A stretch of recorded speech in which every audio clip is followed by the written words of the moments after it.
Hello everyone, कैसे हैं आप सब। आई होप सो कि आप सब बहुत अच्छे होंगे। एंड मेरे प्यारे बच्चों, आज की लेक्चर में हम अपना स्टार्ट करेंगे unit 1 which is known as accounting for partnership firm.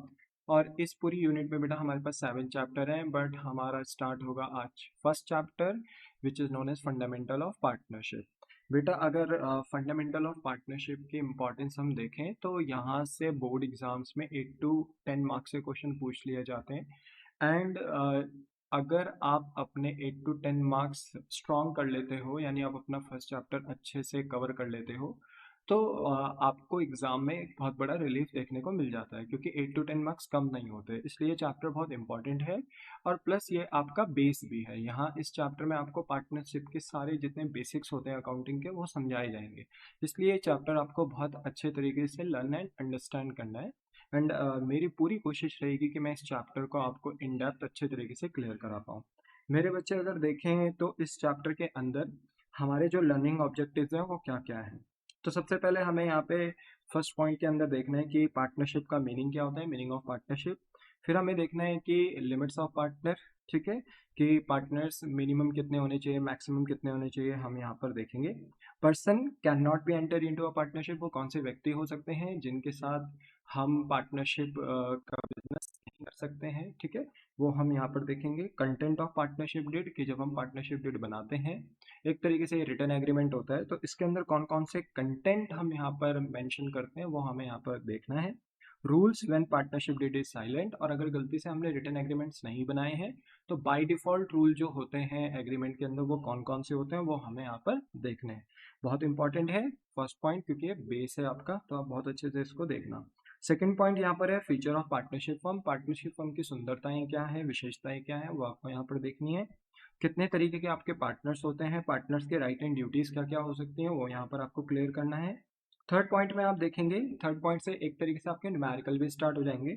तो यहाँ पर आप देखोगे कि कैसे एक पार्टनरशिप फर्म के अंदर पार्टनर अपना पीएनएल एप्रोप्रिएशन अकाउंट बना सकते हैं। बेसिकली इस अकाउंट में हम पार्टनर्स को प्रॉफिट डिस्ट्रीब्यूट करेंगे। तो यहाँ पर प्रॉफिट कैसे डिस्ट्रीब्यूट किया जाता है वो हमें देखना है। तो थर्ड पॉइंट में हम प्रिपेयर करेंगे अपना profit and loss appropriation account. और जब हम अपना पीएनएल एप्रोप्रिएशन अकाउंट बेटा प्रिपेयर करेंगे तो इस अकाउंट के अंदर कुछ हमारे पास स्पेसिफिक आइटम्स होंगे जिनकी हमें अलग से कैलकुलेशन करनी सीखनी होगी।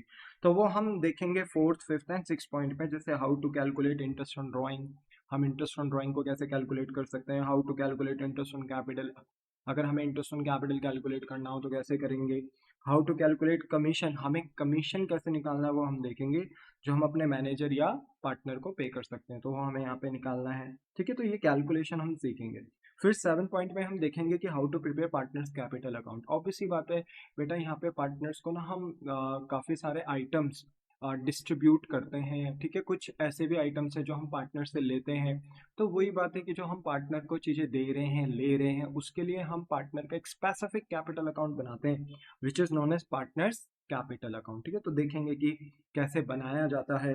फिर एट पॉइंट में हम देखेंगे कि ट्रीटमेंट ऑफ पास्ट एडजस्टमेंट। कभी कभी बेटा हम ईयर एंड में आके जब सारे अकाउंट क्लोज कर देते हैं, अपनी पूरी बुक्स ऑफ अकाउंट्स बना लेते हैं, प्रिपेयर कर लेते हैं, तो उसके बाद पता चलता है कि जो पार्टनर्स रिलेटेड स्पेसिफिक ट्रांजेक्शन्स होती हैं उनमें हमने कुछ एरर कर दिया, कुछ गलतियां कर दी। तो उन गलतियों को ठीक करने के लिए, रेक्टिफाई करने के लिए हमें एक पास्ट एडजस्टमेंट टेबल बनानी होती है। तो देखेंगे कि वो पास्ट एडजस्टमेंट टेबल कैसे बनती है और फिर हम वहां से एरर को कैसे रेक्टिफाई कर सकते हैं, ठीक है, देखेंगे। और लास्ट पॉइंट है nine point, guarantee of profit to a partner, ठीक है। तो देखेंगे कि कभी कभी कोई स्पेसिफिक पार्टनर होता है जिसको थोड़ा सा प्रॉफिट में फेयर होता है कि उसे मिनिमम प्रॉफिट मिल पाएगा कि नहीं मिल पाएगा, है ना। क्योंकि वो देखो हर पार्टनर बिजनेस में कैपिटल इन्वेस्ट करता है, अपना पैसा लगाता है, तो उसको कहीं ना कहीं एक फेयर होता है कि मुझे एक मिनिमम प्रॉफिट मिलेगा कि नहीं मिलेगा।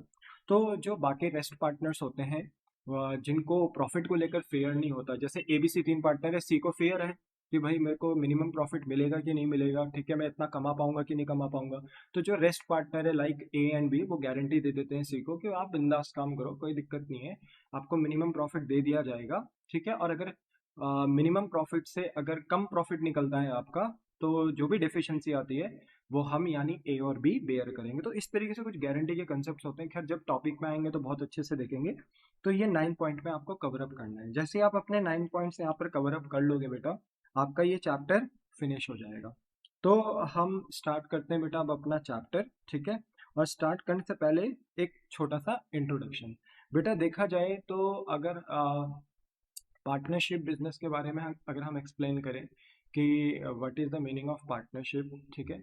तो बेसिकली होता क्या है कि बेटा दो पर्सन या दो से अधिक पर्सन, देखो कोई भी सिंगल इंडिविजुअल पर्सन अपने आप से तो पार्टनरशिप नहीं कर सकता। एटलीस्ट हमें दो या दो से ज़्यादा पर्सन चाहिए जो क्या कर सके, पार्टनरशिप का बिजनेस कर सकें, ठीक है। तो इनके बीच में होता है एक एग्रीमेंट, और ये एग्रीमेंट होता है कि अपनी पार्टनरशिप फर्म को क्या करेंगे, क्रिएट करेंगे, ठीक है। और जैसे ही ये दो या दो से अधिक पर्सन अपने बीच में बेटा क्या करते हैं, एग्रीमेंट करते हैं to create a partnership firm, तो ये दो या दो से अधिक पर्सन बिजनेस के क्या कहलाए जाते हैं, पार्टनर्स कहलाए जाते हैं। इनको हम कहते हैं पार्टनर्स, ठीक है। अदरवाइज अगर इनके बीच में एग्रीमेंट नहीं होगा तो इनको पार्टनर नहीं कहा जा सकता। इसलिए मेरे बच्चे, पार्टनरशिप फर्म चलाने के लिए पार्टनर्स को आपस में एक दूसरे के साथ एग्रीमेंट करना होता है, ठीक है, जिसमें ये अपनी कैपिटल लेकर आते हैं बिजनेस में, अपनी स्किल लेकर आते हैं और बिजनेस को चलाते हैं। और ऑब्वियसली बात है, जो पार्टनरशिप फर्म है वो बिल्कुल ऑल टुगेदर डिफरेंट होती है सोल प्रोप्राइटरशिप से। क्लास 11th में आपने देखा होगा बेटा कि क्लास 11th में आपने सोल प्रोप्राइटरशिप नेचर के बिजनेस के बारे में पढ़ा था, जहां पर बिजनेस का सिर्फ एक ओनर होता है। बट यहाँ पर पार्टनरशिप की यूनिट में आपके पास पूरी पार्टनरशिप फर्म में एक ओनर नहीं, मल्टीपल ओनर्स होते हैं। तो इसलिए यहाँ पर थोड़ी अकाउंटिंग लिटिल बिट डिफरेंट होती है क्लास 11 से। तो अगर इंट्रोडक्शन की बात करी जाए तो जो मैंने अभी बोला वही यहाँ पर लिखा हुआ है कि पार्टनरशिप एक ऐसा बिजनेस स्ट्रक्चर है जिसमें दो या दो से अधिक लोग क्या होते हैं, पार्टनर्स होते हैं, जो अपनी कैपिटल और स्किल को मिलाकर बिजनेस चलाते हैं, और जो भी प्रॉफिट और लॉस होता है बिजनेस का उसे शेयर करते हैं। ये सोल प्रोप्राइटरशिप से डिफरेंट होता है। और क्योंकि यहाँ मल्टीपल ओनर्स होते हैं, दैट्स वाई पार्टनरशिप बिजनेस की जो अकाउंटिंग होती है वो सोल प्रोप्राइटरशिप की अकाउंटिंग से बिल्कुल डिफरेंट होती है। बोलो, क्या आपको बात समझ में आती है? The answer is yes. अगर अब हम स्टार्ट करें बेटा अपना मीनिंग ऑफ पार्टनरशिप, तो जो लीगल डेफिनेशन दी गई है कि एग्जैक्ट पार्टनरशिप का मतलब क्या होता है, तो वो लीगल डेफिनेशन बेटा हमें section 4 of the Indian Partnership Act 1932 में दी गई है।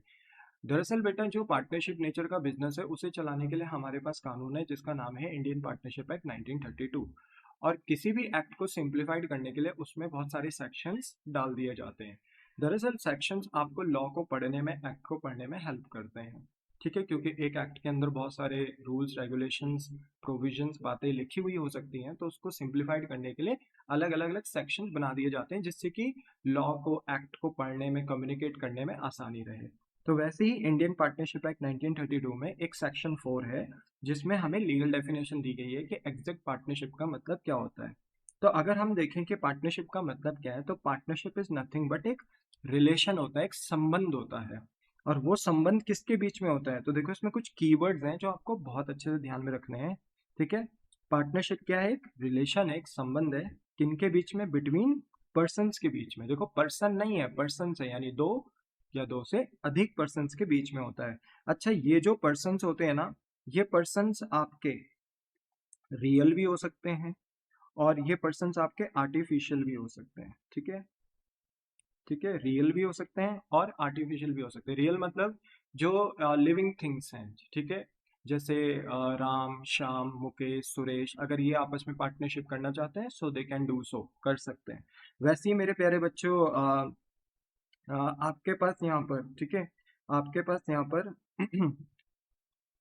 मैं इसको सही कर देता हूँ, ठीक है, आपके पास यहाँ पर आर्टिफिशियल पर्सन भी हो सकते हैं, ठीक है, क्या हो सकते हैं, आर्टिफिशियल पर्सन भी हो सकते हैं। तो अगर आर्टिफिशियल है तो आर्टिफिशियल भी लाइक जैसे रिलायंस कंपनी और टाटा कंपनी, बेटा ये जो दो यहाँ पर ऑर्गेनाइजेशन है, ये लिविंग थिंग्स नहीं है, इनके अंदर बोलते हैं ना कि कोई बोलते हैं ना कि कोई लाइफ नहीं है, ठीक है, कोई लाइफ फॉर्म नहीं है, ये एक आर्टिफिशियल पर्सन है, क्योंकि इनका अपना एग्जिस्टेंस है, लॉ ने इनको एग्जिस्टेंस दे रखा है, ये कंपनीज लॉ के अंदर बनाई गई हैं, सेपरेट लीगल एंटिटी है, इसलिए इनको आर्टिफिशियल पर्सन कह दिया जाता है। जैसे रिलायंस कंपनी, टाटा कंपनी, ये आपस में पार्टनरशिप करना चाहे तो ये कर सकती हैं, तो चाहे पर्सन रियल हो या आर्टिफिशियल हो कोई फर्क नहीं पड़ता, ठीक है।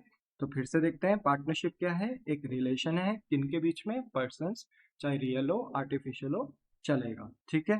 फिर इसके बाद नेक्स्ट है हमारे पास कि ये जो पर्सन्स होते हैं ये हु हैव, ये जो कि एग्रीड हो जाते हैं, यानी स्वीकार करते हैं, ठीक है, क्या करते हैं, स्वीकार करते हैं, एग्रीड करते हैं कि अब से हम शेयर करेंगे प्रॉफिट किसका, बिजनेस का, ठीक है। ये पर्सन स्वीकार करते हैं कि अब से जो भी हमारी बिजनेस का प्रॉफिट आएगा उसको हम क्या करेंगे, शेयर। अब देखो प्रॉफिट शेयर करेंगे तो बाय डिफॉल्ट लॉस अगर बिजनेस में हो रहा है तो वो भी शेयर करेंगे, ठीक है। बोलो बात समझ में आ गई। तो 3 कीवर्ड्स अभी तक आपने देख लिए हैं कि पार्टनरशिप एक रिलेशन होता है, किनके बीच में होता है, बिटवीन पर्सन्स के बीच में होता है, who have been agreed to share the profit of the business, जो कि अपने बिजनेस का प्रॉफिट शेयर करने के लिए एग्रीड हो जाते हैं। अच्छा, एक्चुअली में फिर इसके बाद जो नेक्स्ट पॉइंट है, नेक्स्ट जो कीवर्ड है वो बहुत ज्यादा इंपॉर्टेंट है, एग्जाम में आ भी जाता है एमसीक्यू में, तो इसको ध्यान से सुनना है। अच्छा, नेक्स्ट है carried on by all or any of them acting for all. अब देखो जो ये बिजनेस है जिसका ये प्रॉफिट शेयर कर रहे हैं, एक्चुअली में इस बिजनेस को चलाएगा कौन। अगर मान लीजिए हमारे पास 3 पार्टनर हैं, सेज ए बी सी, तो कौन चलाएगा, तो भाई देखो सारे के सारे भी चला सकते हैं, कैरिड बाय ऑन ऑल, ठीक है, सारे के सारे भी चला सकते हैं, या उनमें से कोई भी चला ले, और एनी ऑफ देम, मान्य वो सबके लिए होगा, एक्टिंग फॉर ऑल, मान्य वो सबके लिए होगा, ठीक है। तो ये देखो इसलिए होता है क्योंकि हर पार्टनर्स के बीच में ना आपस में हर पार्टनर्स के बीच में आपस में एक म्यूचुअल एजेंसी का भी कंसेप्ट होता है। किसका कंसेप्ट होता है, म्यूचुअल एजेंसी का भी कंसेप्ट होता है। इसका मतलब ये है कि हर एक पार्टनर अपने बिजनेस का प्रिंसिपल यानी ओनर भी है और एज वेल एज वो एजेंट भी है। इसका मतलब है कि अगर कोई पार्टनर बिजनेस में अवेलेबल नहीं है तो जो भी पार्टनर अवेलेबल है वो दूसरे पार्टनर के बिहाफ पे काम कर सकता है क्योंकि वो एजेंट भी है बिजनेस का। दैट्स वाई बिजनेस में म्यूचुअल पार्टनरशिप, बिजनेस में म्यूचुअल एजेंसी का कंसेप्ट भी होता है और ये बहुत इंपॉर्टेंट है। कभी कभी आ भी जाता है कि business carried on by all, ठीक है, और any of them acting for all का इज ऑल्सो नोन एज, और हम इसे क्या बोल सकते हैं, तो आपका आंसर होगा कि हम इसे म्यूचुअल एजेंसी भी बोल सकते हैं, ठीक है। बोलो क्या आपको बात समझ में आई। तो अगर हम डेफिनेशन देखें तो डेफिनेशन में कुछ कीवर्ड्स हैं जो आपको बहुत अच्छे से ध्यान में रखने हैं, जो कि आप पढ़ चुके हो। जैसे कि पार्टनरशिप क्या है, एक संबंध, एक रिलेशन है, किसके बीच में है, पर्सन्स के बीच में है, और ये एग्रीड करते हैं कि अब से हम बिजनेस का प्रॉफिट क्या करेंगे, शेयर। इस बिजनेस को कैरिड ऑन बाय या तो चलाएंगे सारे के सारे ऑल, या इनमें से कोई भी एनी ऑफ देम, मान्य वो सबके लिए होगा, एक्टिंग फॉर ऑल। तो डेफिनेशन बिल्कुल क्लियर हो कि partnership is the relationship between persons who have been agreed to share the profit of the business which is carried on by all or any of them acting for all. तो इस तरीके से आपको butter smooth तरीके से बिल्कुल definition clear होनी चाहिए। बोलो क्या बात आपको समझ में आती है। हाँ, अब देखो ये जो रिलेशन है, ठीक है, कई बच्चों को कुछ बच्चे होते हैं जो इस पे क्वेश्चंस करते हैं कि ये जो रिलेशन है ये कैसा रिलेशन है। देखो रिलेशन तो हमारे मम्मी पापा के साथ, भाई बहनों के साथ भी होता है, पर ये जो रिलेशन होता है ना ये फॉर्मल रिलेशन होता है। घर वालों के साथ जो होता है वो इनफॉर्मल रिलेशन होता है, बायोलॉजिकल रिलेशन होता है। बट यहाँ पर जो ये रिलेशन होता है ये हमारा फॉर्मल रिलेशन होता है, प्रॉपर एक एग्रीमेंट होता है और उसके अकॉर्डिंग ये रिलेशन बनाया जाता है, ठीक है। जैसे कि एक एग्जांपल है, मान लो कि यहाँ पर आपके पास मिस्टर ए और मिस्टर बी दो पर्सन है और ये एक एग्रीमेंट के अंदर एंटर हुए कि हम एक पार्टनरशिप फर्म को क्रिएट करना चाहते हैं। तो जैसे ही इन्होंने एग्रीमेंट किया आपस में एक दूसरे के साथ, तो ये पर्सन आपस में क्या कहलाए गए, पार्टनर्स कहलाए गए। पहले ये पर्सन थे पर जैसे ही इन्होंने एग्रीमेंट किया ये बिजनेस के क्या बन गए, पार्टनर बन गए। बोलो क्या आपको बात समझ में आती है। हाँ, अब ये जो एग्रीमेंट है ये दो तरीके से हो सकता है, ये रिटन भी हो सकता है और ओरल भी हो सकता है, ठीक है।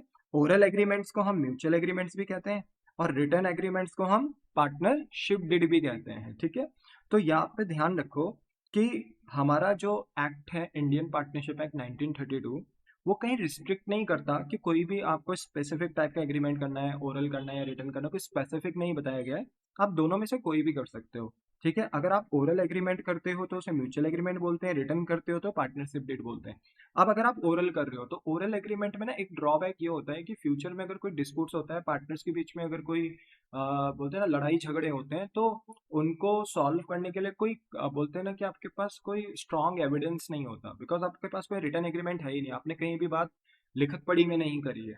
इसलिए हम प्रिफर करते हैं कि ओरल एग्रीमेंट को फॉलो ना कर कर कौन से एग्रीमेंट्स को फॉलो करा जाए, रिटन एग्रीमेंट्स, क्योंकि ये कल के दिन हमारे पास एक स्ट्रॉन्ग एविडेंस की तरह भी यूज होते हैं। अगर कल के दिन पार्टनर से बीच में डिस्प्यूट होता है तो हम रिटर्न एग्रीमेंट्स यानी पार्टनरशिप डीड को एक एविडेंस की तरह भी इस्तेमाल कर सकते हैं। तो ऑब्वियसली बात है, एग्रीमेंट जनरली रियल लाइफ में रिटर्न्स ही होते हैं, और ऐसे में जब हम एग्रीमेंट करते हैं पार्टनरशिप फर्म को क्रिएट करने का, तो जो भी पर्सन यहाँ पर एंटर होते हैं उनको हम पार्टनर्स बोलते हैं। बोलो, तो बात समझ में आई? तो इस तरीके से ये रिलेशनशिप क्रिएट होता है। तो आई होप सो कि आपको ये डेफिनेशन बहुत अच्छी तरीके से क्लियर होगी। बाकी आप इसकी नोट मेकिंग कर लीजिए, आप अपनी नोटबुक बना लीजिए और वहां पर इसके नोट्स मेंटेन करते रहिए। बात करें अगर की टर्म्स टू रिमेंबर, कुछ एडिशनल की टर्म्स हैं जो आपको यहाँ पर ध्यान में रखने हैं। जैसे कि पार्टनर्स, तो आपको पता है जो लोग इंडिविजुअली बिजनेस में एंटर करते हैं with the help of agreement, उन पर्सन को हम पार्टनर बोल देते हैं। फर्म किसको बोलते हैं? पार्टनर को कलेक्टिवली फर्म कहा जाता है। देखो, जहां पर ये जो दोनों पार्टनर हैं, इन दोनों को अगर हम जोड़ दें तो यही तो पार्टनरशिप फर्म है, क्योंकि पार्टनरशिप फर्म को चला कौन रहे हैं? मिस्टर ए और मिस्टर ए भी चले जाएं तो फर्म भी बंद हो जाएगी। इसलिए ए और बी को जब हम कलेक्टिवली ज्वाइंट करते हैं तो यहाँ पे हमारी पार्टनरशिप फर्म क्रिएट हो जाती है। इसलिए partnership firm is nothing but collectively collection of partner को कलेक्टिवली ज्वाइन करके हम क्या बोल देते हैं? पार्टनरशिप फर्म भी बोल देते हैं। बोलो, क्या आपको बात समझ में आती है? The answer is yes. Next है फर्म नेम। अब फर्म नेम क्या है ये तो पता है, हर बिजनेस का अपना खुद का एक नाम होता है जिस नाम के अंडर वो बिजनेस चलाया जाता है, तो उसी को हम फर्म नेम कहते हैं। जैसे यहाँ पर इस बिजनेस के कौन ओनर है? ए बी, तो इन्होंने अपने बिजनेस का नाम रख दिया ए बी एंड सन्स, तो ये इनके बिजनेस का नाम हो गया। ठीक है, तो जो भी बिजनेस का नाम है, जिस बिजनेस के नाम को यूज करके बिजनेस चलाया जाता है, वो फर्म नेम होता है। तो आई होप सो कि ये क्लियर होगा। नेक्स्ट पॉइंट है लिमिट्स ऑफ पार्टनर, कि कितने लिमिट्स हो सकती हैं पार्टनर की। तो देखो, मिनिमम पार्टनर तो आपको 2 चाहिए ही चाहिए। मैं पहले ही बता चुका हूँ, आपको पार्टनरशिप फर्म चलाने के लिए एटलीस्ट 2 या उससे ज़्यादा पार्टनर्स की जरूरत है। तो 2 पार्टनर्स मिनिमम है, बट मैक्सिमम आप कितने एंटर कर सकते हो? तो मैक्सिमम की एक कैपिंग करी गई है।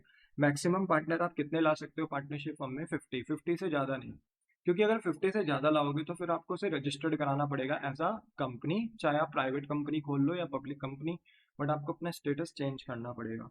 तो पार्टनरशिप फर्म है तो मैक्सिमम पार्टनर कितने हैं आपके पास? 50 पार्टनर है यहाँ पे। ठीक है, और कभी कभी ये भी आ जाता है कि बताओ मैक्सिमम नंबर ऑफ पार्टनर कितने हैं, तो ये तो आप बता देंगे 50, पर कभी कभी ये भी आता है कि बताइए कि किस एक्ट में ये बात लिखी गई है। तो याद रखना, कई बच्चे गलती करते हैं, समझते हैं कि पार्टनरशिप के ऊपर कौन सा एक्ट लगता है? Indian Partnership act. ठीक है, इंडियन पार्टनरशिप एक्ट 1932। तो कई बच्चे यही चीज बात मेंशन करके आ जाते हैं, पर मैं आपको बता दूं बेटा, जो ये मैक्सिमम लिमिट दी गई है पार्टनर की, ये कंपनीज एक्ट 2013 में मेंशन करी गई है।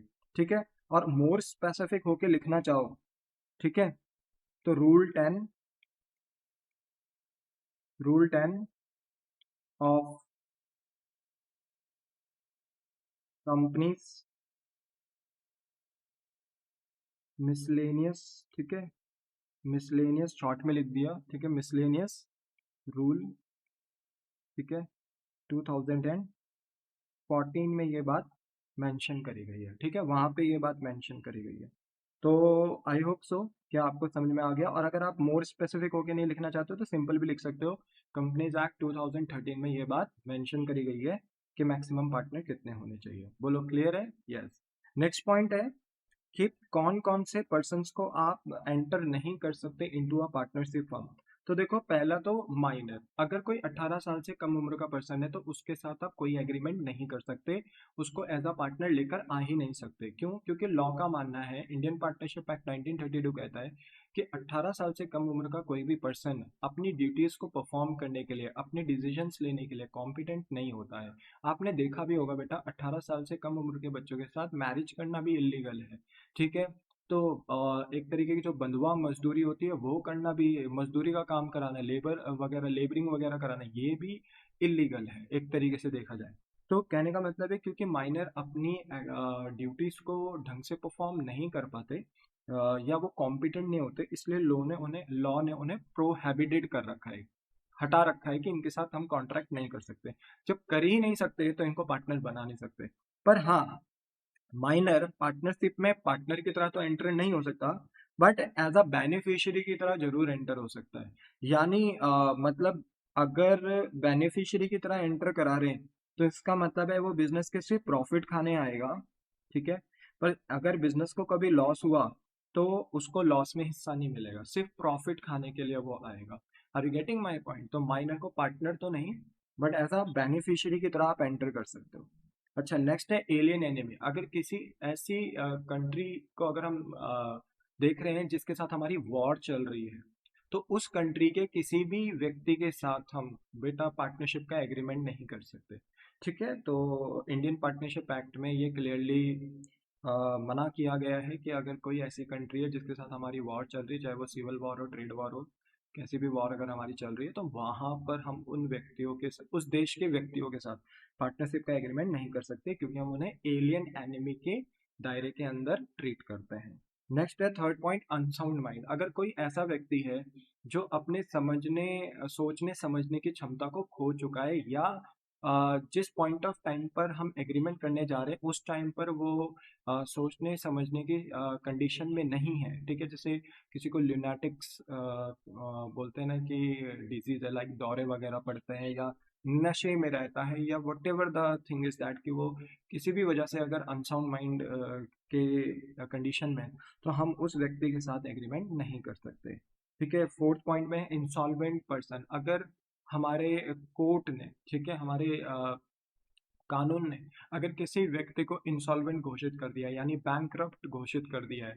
इंसॉल्वेंट का मतलब है कि अगर कोई व्यक्ति, ठीक है, बिजनेस चला रहा था और लोगों को अगर वो किसी भी तरीके से अपना जो लाइबिलिटी है वो पे नहीं कर पा रहा है, तो ऐसे में वो व्यक्ति कोर्ट से जाकर बेटा एक सर्टिफिकेट एक्वायर करता है, जहां पर वो बोलता है, जहाँ पे वो एश्योरेंस देते हैं कि मेरे पास अब कोई प्रॉपर्टी नहीं है, ना कोई बैंक बैलेंस है, जिससे कि मैं अपनी लाइबिलिटीज को, अपनी देनदारी को क्या कर सकूं, चुका सकूं। तो वहां पर अगर कोर्ट को सही लगता है तो कोर्ट वहां पर एक सर्टिफिकेट इशू कर देती है, जिसे हम इंसॉल्वेंट सर्टिफिकेट कहते हैं। तो अगर सोचो कि किसी व्यक्ति को किसी व्यक्ति को अगर कोर्ट ने, कानून ने अगर इंसॉल्वेंट घोषित कर दिया है, तो हम उस व्यक्ति के साथ भी पार्टनरशिप का बिजनेस नहीं कर सकते, ठीक है। क्योंकि उसके पास ना कोई प्रॉपर्टी है बिजनेस में लगाने के लिए, ना कोई बैंक बैलेंस या कोई कैश अवेलेबल नहीं है, तो हम नहीं कर सकते उसके साथ पार्टनरशिप का business. Are you getting my point? Yes. फिर इसके बाद आता है नेक्स्ट पॉइंट, पार्टनरशिप डीड क्या होती है और उसके कंटेंट्स क्या होते हैं। तो देखो, मैं आपको बता चुका हूँ कि पार्टनरशिप के बिजनेस को करने के लिए पार्टनर्स आपस में एक एग्रीमेंट करते हैं, और अगर एग्रीमेंट रिटन फॉर्म में हो तो उसे पार्टनरशिप डीड कहते हैं। एक्चुअली में इस एग्रीमेंट में हम रूल्स एंड रेगुलेशन, यानी जो टर्म्स एंड कंडीशंस होते हैं कि कैसे हम अपने पार्टनरशिप बिजनेस को चलाएंगे, वो डिफाइन करे जाते हैं। तो अगर हम बात करें कि पार्टनरशिप डीड का मीनिंग क्या होता है, तो ये एक रिटन डॉक्यूमेंट है जिसमें हम कंटेन करते हैं, यानी जिसमें हम अपने बिजनेस के टर्म्स एंड कंडीशन को स्टेट करते हैं, बताते हैं कि कैसे हम अपनी पार्टनरशिप फर्म को रन करेंगे। तो वही बात है कि अगर रिटर्न डॉक्यूमेंट, एक ऐसा रिटर्न डॉक्यूमेंट जिसमें हम कंटेन करते हैं terms and condition, rules and regulation, किससे related, of the partnership firm, ठीक है, इसी को बोला जाता है, इस कॉल्ड पार्टनरशिप डीड। ये हमारी पार्टनरशिप डीड है, ठीक है। It is also known as, इसको दूसरे शब्दों में आर्टिकल ऑफ पार्टनरशिप भी बोला जाता है। क्या बोला जाता है? आर्टिकल ऑफ पार्टनरशिप भी बोला जाता है। इसकी इंपॉर्टेंस क्या है? देखो, ये आगे आने वाले झगड़ों को, जो भी फ्यूचर में कोई डिस्प्यूट अराइज हो सकता है, उसको रोकती है। और अगर मान लो डिस्प्यूट अगर कोर्ट तक जाता भी है, तो ये पार्टनरशिप डीड कोर्ट में एज अ एविडेंस की तरह काम में भी आ सकता है, और वहां पर आप इसको एज अ एविडेंस भी यूज कर सकते हो। अच्छा, पार्टनरशिप डीड में आप कौन कौन से कंटेंट मेंशन कर सकते हो?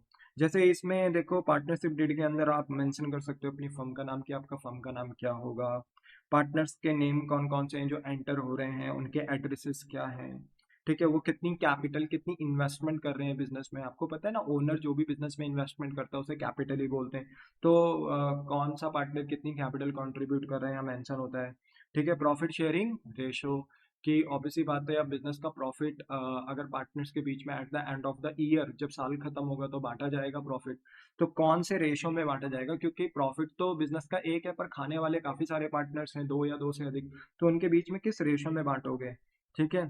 3:7 में बांटोगे, ठीक है, 2:1 में बांटोगे, 3:2 में बांटोगे, भाई कौन से रेशो में बांटोगे, है ना, किस रेशो में बांटोगे, वो रेशो आपको यहाँ डिफाइन करना पड़ता है। अगर पार्टनर ने कैपिटल लगाई है, कैपिटल कंट्रीब्यूट करी है बिजनेस में, तो बिजनेस को बदले में क्या देना होता है, इंटरेस्ट ऑन कैपिटल। तो क्या रेट होगा इंटरेस्ट ऑन कैपिटल का, 5%, 6%, 8%, 10%, किस रेट से इंटरेस्ट ऑन कैपिटल मिलेगा वो हम यहाँ पर मेंशन करते हैं। 6 पॉइंट में इंटरेस्ट ऑन ड्राइंग हम मेंशन करते हैं। ऑब्वियसली बात है, अगर कोई पार्टनर बिजनेस का कैश या बिजनेस का कोई एसेट पर्सनल यूज के लिए लेकर जा रहा है, अपने घर लेकर जा रहा है और पर्सनल पर्पसेस के लिए लेकर जा रहा है, अब वो कैश वो एसेट बिजनेस के लिए यूज होना चाहिए था, पर पार्टनर ने बिजनेस का कैश और एसेट अपने पर्सनल यूज के लिए विड्रॉ कर दिया। तो ऐसे में मेरे बच्चे, हम उसे ड्राइंग कहते हैं और हमारा जो पार्टनरशिप फॉर्म होता है वो उस ड्राइंग के ऊपर भी क्या लेता है, इंटरेस्ट लेता है। तो कहीं ना कहीं इंटरेस्ट ऑन ड्राइंग हमारा पार्टनरशिप फर्म कितना लेगा, पार्टनर से कितना चार्ज करेगा, 5%, 6%, 8%, 10% कितना करेगा, वो हमें यहाँ डिफाइन करना होता है। अच्छा, पार्टनर्स को, ओनर्स को कभी कभी हमें सैलरी देनी होती है, कमीशन देना होता है, और अगर किसी स्पेसिफिक पार्टनर ने बिजनेस को लोन दिया है, लोन दिया है, कैपिटल तो लगाई रखी थी बट अलग से लोन भी दिया है किसी पार्टनर ने बिजनेस को, तो उस लोन के ऊपर इंटरेस्ट देना पड़ सकता है। तो क्या आप सैलरी दोगे पार्टनर को, किस रेट से कमीशन दोगे, किस रेट से, 5, 6, 8, 10%, किस परसेंट से आप इंटरेस्ट ऑन लोन प्रोवाइड करोगे पार्टनर्स को, एसेट्रा, ये सब यहाँ पर लिखा हुआ होता है। इसके अलावा भी बहुत सारे रूल हो सकते हैं पर आपके लिए इतने ही इनफ है। और सिलेबस के पॉइंट ऑफ व्यू से बेटा देखा जाए तो 4th पॉइंट से लेके जो 7th पॉइंट तक मैंने डिफाइन करे हैं रूल्स, यही आपके लिए सफिशिएंट है। बोलो, क्या आपको बात समझ में आती है? The answer is yes. अच्छा, अब नेक्स्ट कंसेप्ट है जो मोस्ट इंपॉर्टेंट है, जो आपको ध्यान में रखना है। ये वीवीआईपी एग्जाम टॉपिक है, ठीक है। एक्चुअली में जो एमसीक्यूज होते हैं वो यहाँ से बहुत ज्यादा पुटअप होते हैं, तो इसलिए आपको ध्यान में रखना है। देखो, कौन कौन से ऐसे रूल्स हैं जो एप्लीकेबल होते हैं in the absence of partnership deed. अगर आपने पार्टनरशिप डीड नहीं बनाई है ना, अगर आपने रिटर्न एग्रीमेंट यानी पार्टनरशिप डीड नहीं बनाई, तो ऑब्वियसली बात है एग्रीमेंट तो करा होगा, क्योंकि बिना एग्रीमेंट के आप पार्टनरशिप फर्म नहीं चला सकते। इट मीन्स आपने ओरल एग्रीमेंट करा होगा। और अगर आपके म्यूचुअल एग्रीमेंट यानी ओरल एग्रीमेंट है और अगर पार्टनर्स के बीच में डिस्प्यूट पैदा हो रहा है, तो ऐसे में बेटा इंडियन पार्टनरशिप एक्ट 1932 में कुछ बाय डिफॉल्ट रूल्स दिए गए हैं। जैसे कि बताया गया है कि प्रॉफिट शेयरिंग रेशो इक्वल हो जाएगा, interest on capital not allowed, interest on drawing not charge, हमारी फर्म पार्टनर से कोई इंटरेस्ट ऑन ड्राइंग नहीं लेगी ड्राइंग के ऊपर, सैलरी और कमीशन नॉट अलाउड, ना सैलरी मिलेगी पार्टनर को ना कमीशन मिलेगा। इंटरेस्ट ऑन पार्टनर्स लोन को अलाउ किया गया है, यानी अगर कोई पार्टनर बिजनेस को लोन देता है तो लोन के ऊपर इंटरेस्ट जरूर दिया जाएगा, पर वो दिया जाएगा 6% पर एनम बेसिस पे। और याद रखना ये फिक्स्ड है, और फिक्स्ड है मतलब 6% है। अगर पार्टनरशिप डीड नहीं बना रखी है, अगर आपने पार्टनरशिप डीड में मेंशन कर रखा है कि इंटरेस्ट ऑन लोन क्या है, तब तो आप उतना ही दोगे, तब तो फिर उतना ही देना है, कोई दिक्कत नहीं। पर अगर मेंशन नहीं है तो बाय डिफॉल्ट रूल 6% है, ठीक है। और ये फिक्स्ड है, ना ज्यादा ना कम, ठीक है। और ये देना ही पड़ेगा चाहे फर्म को लॉस ही क्यों ना हो। फर्म एक्सक्यूज नहीं दे सकती कि भाई हमारे पास तो प्रॉफिट नहीं है, हम इंटरेस्ट ऑन लोन नहीं दे सकते। भाई देना पड़ेगा मतलब देना पड़ेगा। बोलो, क्या आपको बात समझ में आती है? यस, ठीक है। तो profit sharing ratio equal, interest on capital not allowed, interest on drawing not allowed, salary commission not allowed, सिर्फ interest on partners loan allow होता है, वो भी 6% पर एनम से, ठीक है। अच्छा, एक कंसेप्ट है छोटा सा है पर एनम का, वो आप सुन लीजिए, ठीक है। 30 सेकेंड्स लगेंगे। बेटा, पर एनम का मतलब होता है कि ये जो 6% का इंटरेस्ट दिया जाएगा ईयरली बेसिस के हिसाब से दिया जाएगा। पर सोचो कि ईयरली मतलब 1 साल के हिसाब से दिया जाएगा। पर अगर सोचो कि पार्टनर ने लोन अगर 6 महीने का दिया है, तो क्योंकि ये इंटरेस्ट लग रहा है ईयरली बेसिस पे और पार्टनर ने लोन दिया है 6 महीने के लिए, तो हमें फिर इंटरेस्ट प्रोपोर्शनेट करना पड़ता है, यानी 6%। जो भी लोन होगा उस लोन पे हम 6% अप्लाई तो करेंगे, पर फिर हम 6 मंथ बाय 12 मंथ कर देंगे, प्रोपोर्शनेट कर देंगे। अगर 6 महीने के बजाय अगर किसी पार्टनर ने 9 महीने के लिए दिया है तो 9 मंथ बाय 12 मंथ कर देंगे, मतलब हमें प्रोपोर्शनेट करना पड़ेगा। और अगर किसी पार्टनर ने पूरे साल भर के लिए लोन दिया है तो फिर तो कोई दिक्कत नहीं है, तब तो आप सीधा लोन पे 6% लगा दीजिए, कोई दिक्कत नहीं है। पर याद रखना 6% हम तभी लगाते हैं जब पार्टनरशिप डीड में कहीं मेंशन ना करा गया हो या पार्टनरशिप डीड साइलेंट हो, बनाई नहीं है पार्टनरशिप डीड, कहीं इंटरेस्ट ऑन लोन मेंशन नहीं है, तो बाय डिफॉल्ट रेट फिर 6% होता है इंटरेस्ट ऑन लोन का। ये पेपर में आ भी जाता है, इसलिए इसको ध्यान से करना, ठीक है। अच्छा, नेक्स्ट है admission of a new partner. अब याद रखो, अगर पार्टनरशिप डीड साइलेंट है, आपने एग्रीमेंट में कहीं मेंशन नहीं करा कि आप नए पार्टनर को कैसे इंट्रोड्यूस करोगे बिजनेस में, कहीं आपने उसका प्रोसीजर डिफाइन नहीं करा हुआ। तो बाय डिफॉल्ट रूल ये है कि आप नए पार्टनर को अगर एडमिट कर रहे हो तो आप तब तक एडमिट नहीं कर सकते जब तक आप सारे पार्टनर से कंसेंट ना ले लो। Are you getting my point? अगर आपने सारे पार्टनर से कंसेंट ली है तभी आप पार्टनर को एडमिट कर सकते हो, और ऐसा तब है जब आपने पार्टनरशिप डीड इस रूल के ऊपर कुछ अगर अलग से स्पेसिफाई नहीं कर रखा है। ठीक है, कोई पार्टनरशिप डीड में रूल नहीं बना रखा है कि आप नए पार्टनर को कैसे एडमिट करोगे, तो बाय डिफॉल्ट रूल है कि आप तब तक एडमिट नहीं कर सकते जब तक आप कंसेंट ना ले लो। ठीक है, ले लो सारे पार्टनर से कंसेंट और एडमिट कर लो। ठीक है, अगर आपने कोई रिटर्न एग्रीमेंट फॉर्म नहीं किया है तो। बोलो, क्या आपको बात समझ में आती है? यस। तो अगर हम अब इसको कंक्लूड करें तो अगर पार्टनरशिप डीड साइलेंट है, रिटर्न एग्रीमेंट्स नहीं है, ओरल एग्रीमेंट्स कर रखे हैं, तो इंडियन पार्टनरशिप एक्ट 1932 में बाय डिफॉल्ट रूल क्या है कि प्रॉफिट शेयरिंग रेशियो इक्वल हो जाएगा, interest on capital not allowed, interest on drawing not charge, ठीक है, सैलरी और commission not allowed, interest on partners loan दिया जाएगा बट 6% पर एनम बेसिस पे, और अगर कोई नया पार्टनर एडमिट कराना चाहते हो तो वो तब तक नहीं हो सकता जब तक आप सारे पार्टनर के कंसेंट ना ले लो। बोलो, क्या आपको इतनी बात समझ में आती है? यस। अब हमारा सेकंड पॉइंट स्टार्ट होता है। फर्स्ट पॉइंट देखो हमने अपना क्लियर कर दिया, ठीक है, लर्निंग ऑब्जेक्टिव का। अब हम सेकंड पॉइंट की तरफ जा रहे हैं। सेकंड पॉइंट है हमारा यहाँ पर फीचर्स ऑफ पार्टनरशिप। तो फीचर्स देखो मैंने दो तरीके से यहाँ पर कंक्लूड करे हैं। एक एसेंशियल फीचर यानी जो मैंडेटरी फीचर्स होते हैं जो कि बहुत स्पेशल है पार्टनरशिप फर्म के लिए, और एक है एडिशनल फीचर यानी जो अलग से और भी हमें देखने को मिल जाते हैं। तो जो पार्टनरशिप की विशेषताएं हैं, स्पेशल जो विशेषताएं हैं वो इस तरीके से हैं। सबसे पहला है कि पार्टनरशिप में 2 और मोर पर्सन होने चाहिए, मिनिमम 2 लोग होने चाहिए। ठीक है, ये तो है, ये तो हमने देख लिया कि एक अकेला बंदा पार्टनरशिप का बिजनेस नहीं कर सकता, मिनिमम तो 2 लोग चाहिए। पर मैक्सिमम लिमिट कितनी है? 50। और ये कहाँ डिफाइन करा गया है? Rule 10 of companies miscellaneous rule 2014, या आप शॉर्ट में भी लिख सकते हो कंपनीज एक्ट 2013 में मेंशन करा गया है। पर make sure Indian Partnership Act 1932 मत लिखिएगा क्योंकि वहां पर मैक्सिमम लिमिट के बारे में नहीं बताया गया है। ठीक है, अगर सेकेंड फीचर की बात करें तो एग्रीमेंट यानी समझौता। ऑब्वियस सी बात है, पार्टनरशिप के बिजनेस को चलाने के लिए जो भी पर्सन बिजनेस में एंटर हो रहे हैं उनके बीच में एग्रीमेंट होना जरूरी है। अगर एग्रीमेंट नहीं होगा तो पार्टनरशिप के बिजनेस को नहीं चला सकते। तो पार्टनरशिप एक एग्रीमेंट से बनती है, ऑपरेशन ऑफ लॉ से नहीं। यानी कहीं कानून में जाकर आपको ये रजिस्टर्ड या बोलते हैं ना कि बनाना नहीं पड़ता है। ठीक है, आप सिंपल एक एग्रीमेंट कर सकते हो, पार्टनरशिप का बिजनेस चला सकते हो। ये एग्रीमेंट ओरल भी हो सकता है, ठीक है, और रिटर्न भी हो सकता है, यानी मुंह जुबानी या लिखित में भी हो सकता है। ठीक है, आप कैसे भी करो तो आप अपना पार्टनरशिप फर्म चला सकते हो अगर एग्रीमेंट है तो। थर्ड पॉइंट है लॉफुल बिजनेस। ठीक है, याद रखो पार्टनरशिप का अगर आप बिजनेस रन कर रहे हैं तो सिर्फ लीगल बिजनेस ही रन कर सकते हैं। अगर आप कोई स्मगलिंग का बिजनेस कर रहे हैं, या अगर मान लीजिए आप let be suppose human trafficking, मानव तस्करी, बच्चे बेच रहे हो, ऐसा कोई थोड़ी बिजनेस कर सकते हो क्योंकि ये सोसाइटी के अपोज है। ठीक है, संविधान के खिलाफ ऐसे बिजनेस नहीं कर सकते आप। ठीक है, जो समाज को नुकसान पहुंचाए, सोसाइटी को नुकसान पहुंचाए।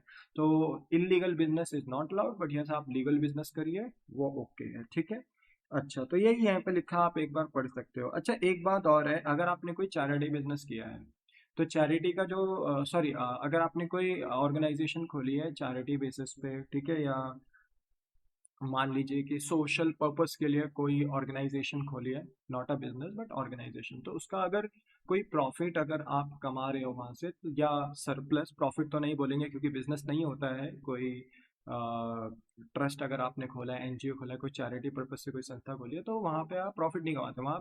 चलो मान लो वहां आपने सरप्लस कमा लिया, तो वो सरप्लस अगर आप ओनर्स के बीच में बांट रहे हो तो वो इलीगल होता है, क्योंकि ये संस्थाएं जो होती हैं, चैरिटेबल इंस्टीट्यूट, ठीक है, और आपका ट्रस्ट हो गया, एनजीओज हो गए, इनके जो सरप्लसेस होते हैं वो बांटने के लिए नहीं होते ओनर्स के बीच में, इन्हें दोबारा इन्हीं इंस्टीट्यूट ऑर्गेनाइजेशन में लगा दिया जाता है for a better development of society. ठीक है, तो अगर आप किसी चैरिटेबल इंस्टीट्यूट, ठीक है, या किसी संस्था का अगर प्रॉफिट अगर डिस्ट्रीब्यूट कर रहे हो ओनर के बीच में, तो ऐसा अलाउ नहीं होता, तो एक तरीके से इलीगल माना जाता है। तो याद रखो, स्मगलिंग हो गया, ठीक है, कोई अगर ह्यूमन ट्रैफिकिंग हो गया, कोई चरस गांजे का बिजनेस है वो कर रहे हो तो वो इलीगल है यार, तो वो बिजनेस आप नहीं कर सकते, ठीक है। नेक्स्ट है प्रॉफिट शेयरिंग। तो याद रखना है बिजनेस का मेन मोटिव प्रॉफिट कमाना और उसे पार्टनर के बीच में बांटना होता है, याद रखें। पर इसमें ना एक क्वेश्चन आया था, देखो प्रॉफिट शेयरिंग में बहुत जबरदस्त क्वेश्चन था। मैं आपको जब क्वेश्चन प्रैक्टिस कराऊंगा तो वहां पे देखना आप। एक क्वेश्चन था कि एक चैरिटेबल इंस्टीट्यूट है, कुछ लोगों ने, कुछ इंटेलेक्चुअल पर्सन ने मिलकर वो एक चैरिटेबल इंस्टीट्यूट खोला, ठीक है। अब वो क्या कर रहे हैं कि उस चैरिटेबल इंस्टीट्यूट का जो प्रॉफिट आता है, उस प्रॉफिट सॉरी फिर से मैंने प्रॉफिट बोल दिया, जो सरप्लस आता है, क्योंकि चैरिटेबल इंस्टीट्यूट प्रॉफिट मोटिव के लिए नहीं होते, तो मान लो कुछ भी अगर प्रॉफिट आता है तो वहाँ सरप्लस बोलते हैं। तो जो भी चैरिटेबल इंस्टीट्यूट का सरप्लस है, वो जो ओनर्स हैं उन्होंने वापस क्या कर दिया, उसे अपने बिजनेस में या अपने चैरिटेबल इंस्टीट्यूट में इन्वेस्ट कर दिया।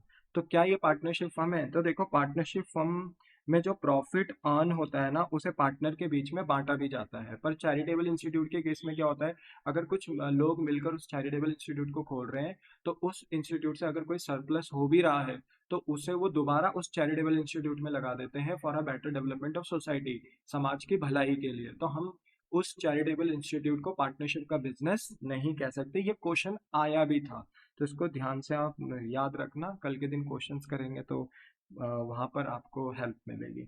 तो बिजनेस का मेन मोटिव प्रॉफिट कमाना और उसे पार्टनर के बीच में बांटना यानी शेयर करना होता है। और नोट यहाँ पर है, अगर किसी पार्टनर को लॉस शेयर करने से एग्जेम्प्ट किया गया है तब भी वो पार्टनर कहला सकता है, बट प्रॉफिट शेयर करना इज मस्ट, ठीक है। देखो जैसे एक वो माइनर वाला केस था, माइनर में क्या होता है कि हम उसको बेनिफिशियरी की तरह एंटर कर सकते हैं, मतलब एक beneficiary partner, not a true partner but a beneficiary partner की तरह एंटर करा सकते हैं, पर वो एक ट्रू पार्टनर नहीं माना जाता, ठीक है। तो इसलिए याद रखना कि पार्टनर के डेफिनेशन में आने के लिए आपको प्रॉफिट भी शेयर करना पड़ेगा और लॉस भी शेयर करना पड़ेगा, ठीक है। बोलते हैं ना कि सुख में भी साथ रहना पड़ेगा बिजनेस के और दुख में भी साथ रहना पड़ेगा, ठीक है। तो प्रॉफिट शेयरिंग एक फीचर होता है। एक होता है म्यूचुअल एजेंसी, मैं बता चुका हूँ, या तो बिजनेस को सारे के सारे चला सकते हैं या उनमें से कोई भी चला सकते हैं, मान्य वो सबके लिए होता है, क्योंकि जो पार्टनर्स हैं वो अपने बिजनेस के प्रिंसिपल यानी ओनर भी हैं और एज वेल एज वो बिजनेस और अपने पार्टनर्स के प्रति एजेंट भी हैं, ठीक है। इसलिए अगर कोई पार्टनर अवेलेबल नहीं भी है तो बाकी जो बचे पार्टनर्स हैं वो बिजनेस को चला सकते हैं। So this is the most crucial test of partnership. ये एक इंपॉर्टेंट टेस्ट भी होता है पार्टनरशिप का, ठीक है। इसका मतलब है कि हर पार्टनर एक प्रिंसिपल भी है, मैंने अभी बताया, ओनर भी है और एजेंट भी है, ठीक है। एक पार्टनर के एक्शंस बाकी सारे पार्टनर्स को बाइंड करते हैं, यानी अगर एक पार्टनर अवेलेबल नहीं है तो जो बाकी रिमेनिंग पार्टनर्स हैं उनके करे गए एक्शंस जो पार्टनर्स अवेलेबल नहीं है उनके ऊपर भी बाइंड करते हैं, ठीक है। बोलो, यानी एक की गलती सबको भुगतनी पड़ सकती है, यानी अगर मान लो किसी एक पार्टनर ने बिजनेस में एक्ट किया और उसकी वजह से लॉस हो गया तो वो सबको शेयर करना पड़ेगा। So that is the point. तो क्या सारे फीचर समझ में आ गए? ठीक है। तो पहला फीचर था 2 और मोर पर्सन, दूसरा था एग्रीमेंट, तीसरा था लॉफुल बिजनेस होना चाहिए, चौथा बिजनेस में प्रॉफिट शेयरिंग होना चाहिए और फिफ्थ है म्यूचुअल एजेंसी भी होनी चाहिए, ठीक है। नेक्स्ट है एडिशनल फीचर्स, इनको भी देख लो।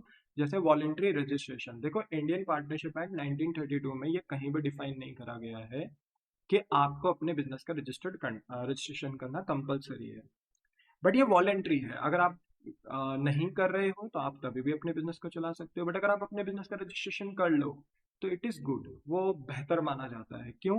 क्योंकि अगर आप अपने बिजनेस को रजिस्टर्ड कर लोगे तो इससे आपके बिजनेस एग्जिस्टेंस में आ जाती है, और कल के दिन अगर आप किसी के ऊपर कोई स्यू करना चाहते हो, स्यू मतलब केस क्लेम करना चाहते हो कोर्ट में जाकर, तो कर सकते हो।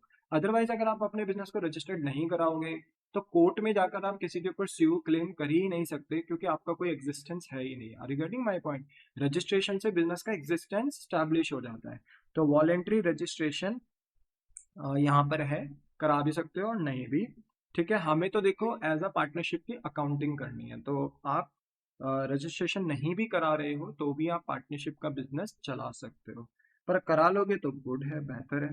तो registration of partnership is not compulsory in India, याद रखना, not compulsory but it is better to be advisable कि आप अपने पार्टनरशिप का बिजनेस रजिस्टर्ड कर लो, but it is advisable to avoid legal problem. तो अगर आप अपनी लीगल प्रॉब्लम्स को कोई अवॉइड करना चाहते हो तो बेहतर है कि आप रजिस्ट्रेशन कर लो, ठीक है।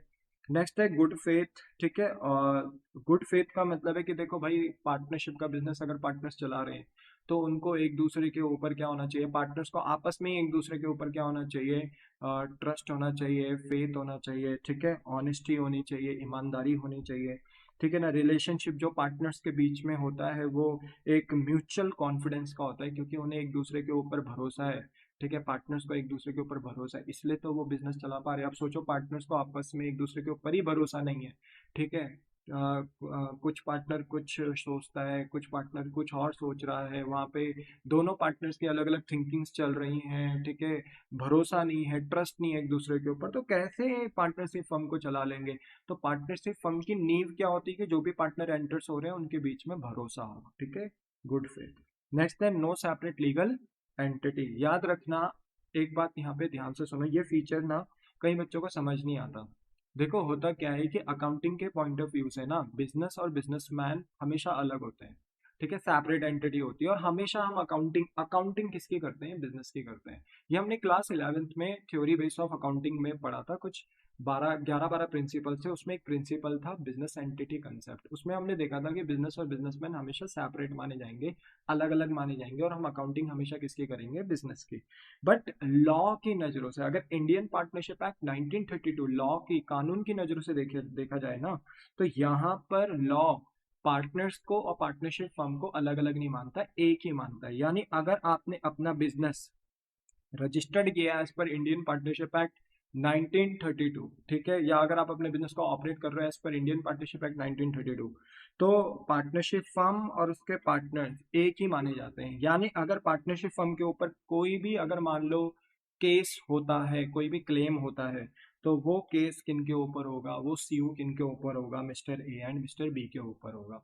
बोलो बात समझ में आ गई।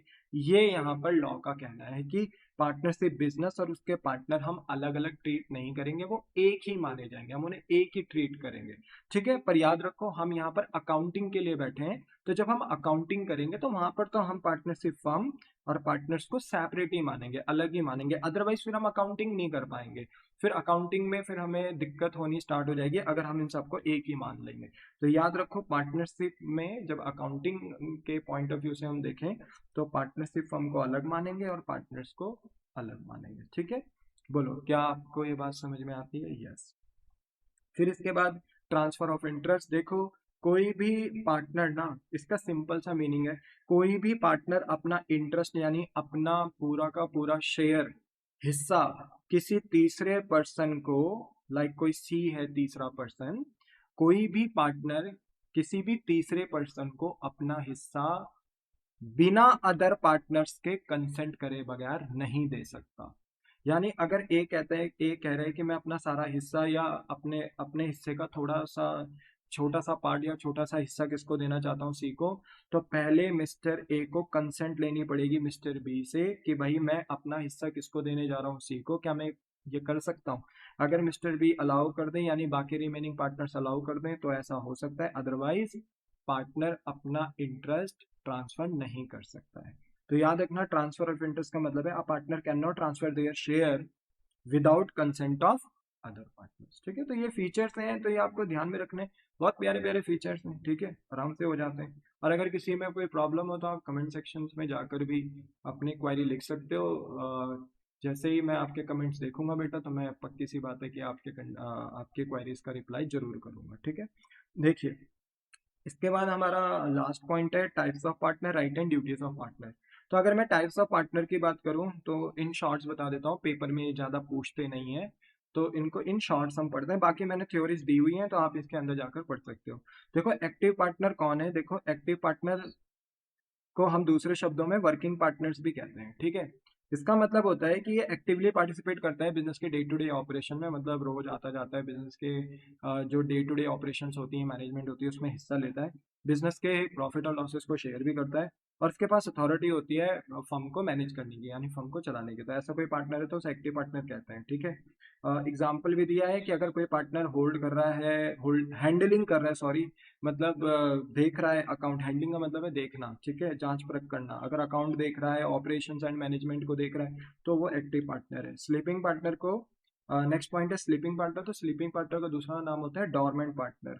अब देखा जाए तो स्लीपिंग पार्टनर कौन होता है? ये वो पार्टनर होता है जो इन्वेस्ट करता है कैपिटल को but does not participate in business activity, but ये बिजनेस एक्टिविटी में पार्टिसिपेट नहीं करता। ठीक है। हाँ, बिजनेस का जो प्रॉफिट लॉस होता है जरूर इसे शेयर करता है, और यहाँ पे पार्टनर की लायबिलिटी अनलिमिटेड होती है। अच्छा, एक बात और आपको यहाँ पर ध्यान में रखनी है कि इंडियन पार्टनरशिप एक्ट 1932 में अगर आप कोई पार्टनरशिप फर्म चला रहे हो तो वहां पर आपकी पार्टनर्स की लायबिलिटी अनलिमिटेड होती है। यानी अगर पार्टनर्स की कैपिटल अगर कम पड़ रही है बिजनेस के लॉस को बेयर करने के लिए, तो पार्टनर के घर के एसेट्स पर भी क्लेम जा सकता है। फॉर एग्जाम्पल कि अगर मान लो इन दोनों ने बिजनेस में कैपिटल्स लगाई थी, अपना पैसा लगाया था मान लो 20 lakhs, ठीक है, पर बिजनेस को जो लॉस हो गया मान लो वो 30 lakhs हो गया।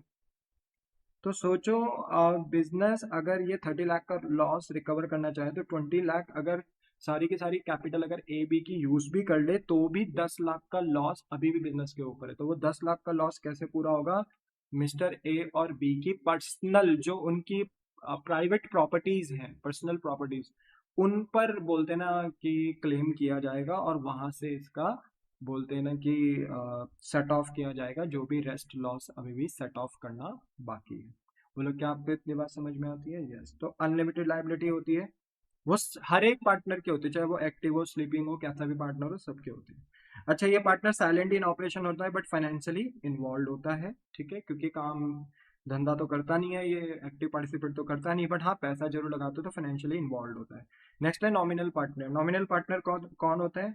देखो, ये वो पार्टनर होता है जो ना कैपिटल लगाता है बिजनेस में, ना ही मैनेजमेंट में हिस्सा लेता है, बट ये अपना बिजनेस को नाम यूज करने के लिए दे देता है कि बिजनेस आप मेरा नाम यूज करो, और नाम यूज करके आराम से मेरा बिजनेस चलाओ। और क्योंकि इस व्यक्ति की मार्केट में एक अच्छी गुडविल और रेपुटेशन होती है, तो इससे हमारे फर्म को एक एडवांटेज मिलता है। तो याद रखना, ऐसा पार्टनर नॉमिनल पार्टनर होता है। और इसकी लाइबिलिटी भी थर्ड पार्टीज के लिए भी, जो हमारे क्रेडिटर्स होते हैं, लेंडर्स होते हैं, जो हमें बिजनेस को लोन देते हैं, तो उनके प्रति इसकी लाइबिलिटी भी अनलिमिटेड होती है। यानी इसके भी घर के भांडे बर्तन यानी पर्सनल प्रॉपर्टी बिक सकती है अगर बिजनेस को लॉस ज्यादा हो जाता है तो। ठीक है, इसका एग्जांपल है जैसे कोई फेमस पर्सन है, ठीक है, कोई सेलिब्रिटी है, कोई इन्फ्लुएंसर है, कोई फेमस पर्सन है जो अलाउ कर रहा है फर्म को कि आप मेरा नाम यूज कर सकते हो, तो ऐसा पार्टनर नॉमिनल पार्टनर होता है। नेक्स्ट है partner by estoppel. Partner by estoppel का मतलब होता है एक ऐसा पर्सन जो बिहेव करता है लाइक अ पार्टनर। ठीक है, एक्चुअली में वो पार्टनर होता नहीं है बिजनेस का, बट ऐसी सिचुएशन क्रिएट हो जाती है कि वो बिहेव करता है एक पार्टनर की तरह, और दूसरे लोगों को वो ये विश्वास भी दिला देता है कि मैं इस बिजनेस का पार्टनर हूँ, बट एक्चुअली में वो पार्टनर नहीं होता, even without being a real partner, क्योंकि वो रियल पार्टनर नहीं है। और क्योंकि वो दूसरों को ये बिलीव दिला रहा है कि मैं इस बिजनेस का पार्टनर हूँ, तो ऐसे में वो पार्टनर बाय स्टॉपल बन जाता है और बिकम लायबल हो जाता है आउटसाइडर यानी थर्ड पार्टीज के लिए। इम्पॉर्टेंट होता है ये इन लीगल सिचुएशन, जैसे जनरली बेटा पार्टनर बाय स्टॉपल यूज होता है जैसे हम बैंक वगैरह से लोन लेते हैं, तो मान लो पार्टनर्स बैंक से लोन ले रहे हैं, बट बैंक गारंटी मांग रहा है कि किसी पर्सन, वेल्थी पर्सन की गारंटी दो, तो हमने किसी तीसरे बंदे को पकड़ लिया, वेल्थी पर्सन को, और उसको बोल दिया कि तू गारंटी दे दे हमारे बिहाफ पे, और हम तुझे बता देंगे कि जैसे कि तू हमारे बिजनेस का क्या है, पार्टनर। तो कहीं ना कहीं इस तरीके की जो कंडीशंस होती हैं वो कहलाई जाती हैं पार्टनर बाय स्टॉपल। ठीक है, तो दैट्स इट।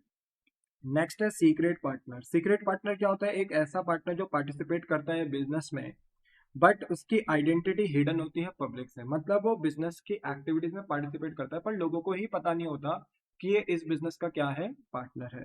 ये बिजनेस के प्रॉफिट और लॉस को शेयर करता है, और इसकी भी लाइबिलिटी क्या होती है? अनलिमिटेड होती है। तो बोलो, बात समझ में आ गई? तो कितने पार्टनर्स हो गए? 5 तरीके के पार्टनर्स हो गए। पहला हो गया एक्टिव पार्टनर, जो बिजनेस में एक्टिवली पार्टिसिपेट करता है, एक स्लीपिंग पार्टनर, ठीक है, जो इन्वेस्ट तो करता है कैपिटल बट बिजनेस में पार्टिसिपेट नहीं करता। नॉमिनल, जो बिजनेस में ना पैसा लगाता है ना पार्टिसिपेट करता है, बट अपना नाम लैंड करने के लिए दे देता है, यूज करने के लिए दे देता है। पार्टनर बाय स्टॉपल, एक ऐसा पार्टनर जो रियल में पार्टनर नहीं है, पर ऐसा लोगों को बिलीव करवाया जाता है कि वो बिजनेस का क्या है, पार्टनर, तो ऐसा पार्टनर बाय स्टॉपल होता है। नेक्स्ट है सीक्रेट पार्टनर। ऐसा पार्टनर जो बिजनेस में पार्टिसिपेट करता है पर लोगों को पता ही नहीं होता कि ये बिजनेस का क्या है, पार्टनर, ऐसे में उसको सीक्रेट पार्टनर बोलते हैं। नेक्स्ट है right and duties of partner. ठीक है, तो क्या क्या अधिकार हो सकते हैं पार्टनर्स के, ठीक है।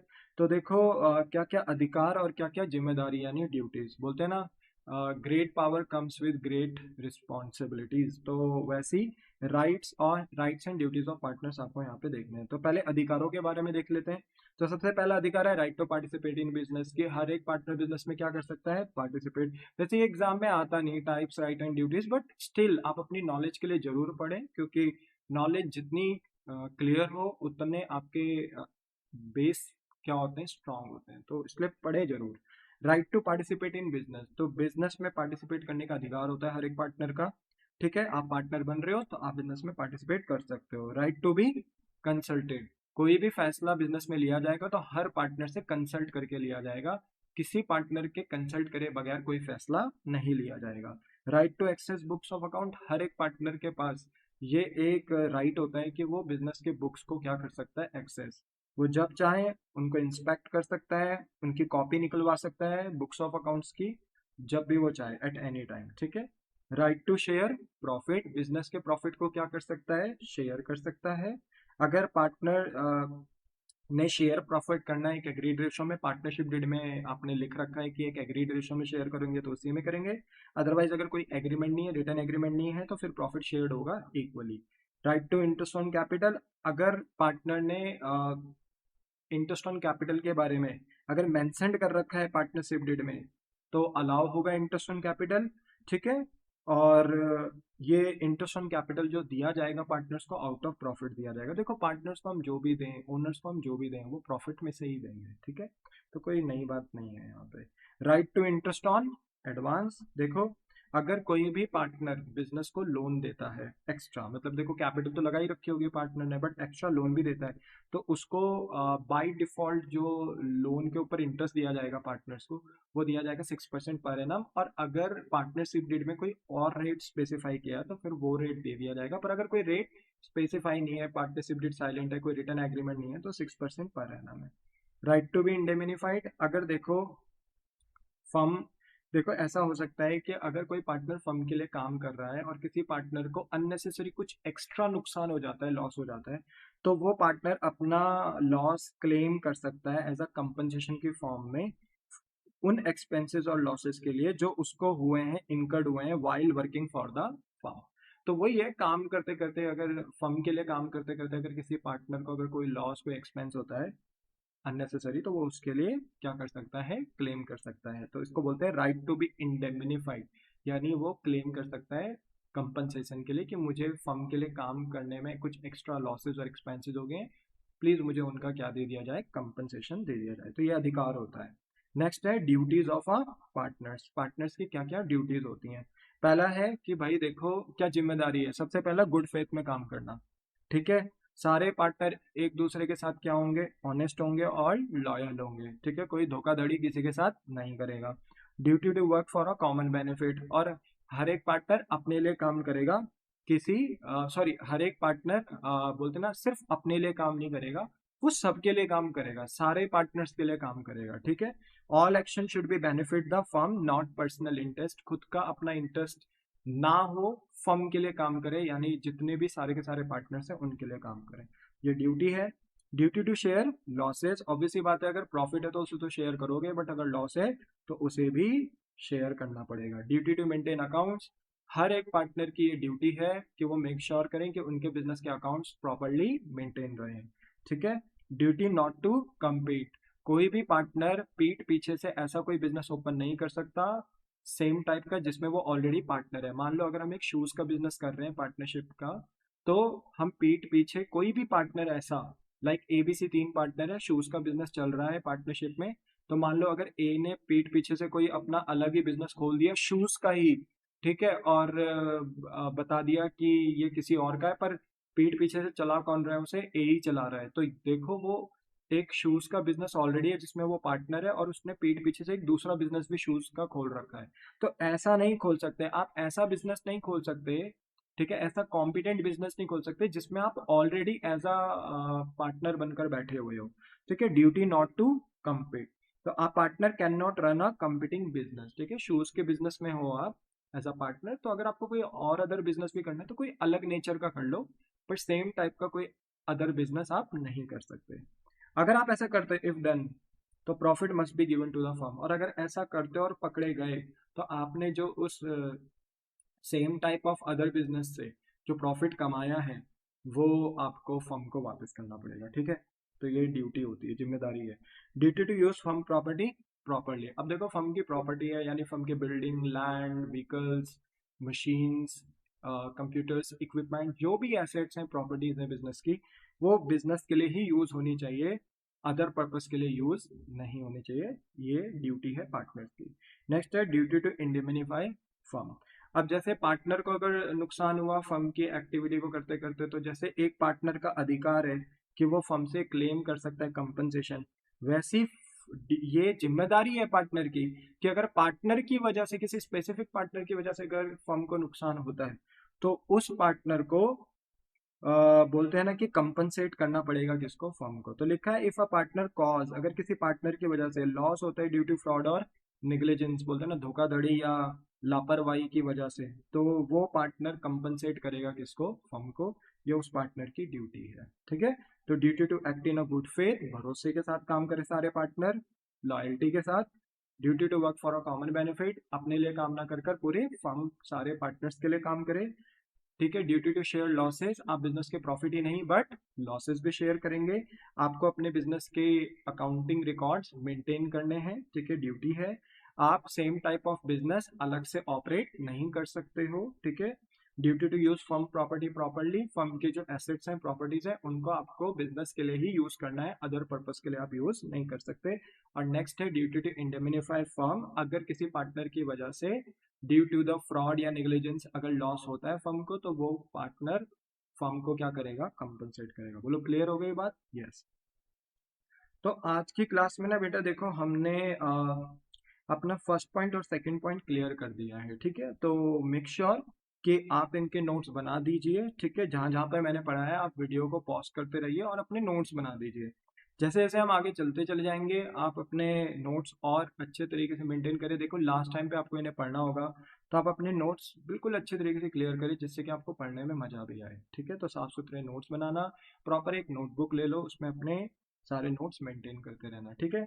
नेक्स्ट क्लास में मैं डिस्कस करूंगा इन सारे के सारे टॉपिक्स पे जो मैंने अभी पढ़ाया है, फर्स्ट एंड सेकंड टॉपिक आपको, इसके ऊपर मैं कुछ न्यूमेरिकल क्वेश्चंस आप सॉरी मैं आपके साथ इनके ना कुछ क्वेश्चंस हैं लाइक एमसीक्यू या स्टेटमेंट टाइप क्वेश्चंस, वो मैं डिस्कस करूंगा, ठीक है। न्यूमेरिकल तो नहीं, न्यूमेरिकल आपका जब मैं थर्ड पॉइंट डिस्कस कर लूंगा, how to prepare PNL appropriation, तभी स्टार्ट हो पाएगा। तो चलिए मेरे प्यारे बच्चों, आज की क्लास हम यहीं पर ओवर करते हैं, बाकी हम मिलेंगे अब आपको नेक्स्ट लेक्चर में। टाटा बाय बाय, से होना।